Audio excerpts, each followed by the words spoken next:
কিছু বন্ড বাটপার প্রতারকদের সমীচীন জবাব হচ্ছে এই।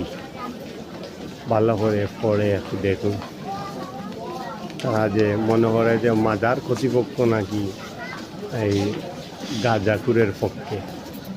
এখন দেখুন বালা করে,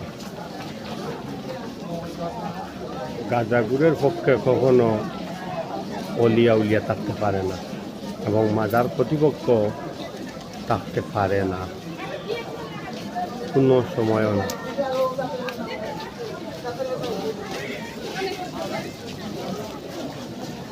পরিশেষে আর একটা কথা বলছি যে বাবার দরবারও কিন্তু সব ধরনের মানুষ আসবেন, এটা স্বাভাবিক।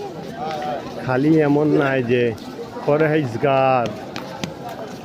ফরেজগার মানুষগুলো আসবেন, এমন না। সব শ্রেণী পেশার মানুষ আসবেন, সবার অধিকার রয়েছে। এখানে তো মুসলমানদের কাছে কোনো বৈষম্য চলে না, ইসলামের মধ্যে কোনো বৈষম্য নেই। ইসলামের মধ্যে কোনো বৈষম্য নেই। এখানে হিন্দু মানুষও আসতে পারে, ভক্তি শ্রদ্ধা দিতে পারে, খ্রিস্টানও আসতে পারে, মাজারে সব শ্রেণী পেশার মানুষ আসতে পারে, তাতে এখানে আপত্তি নেই।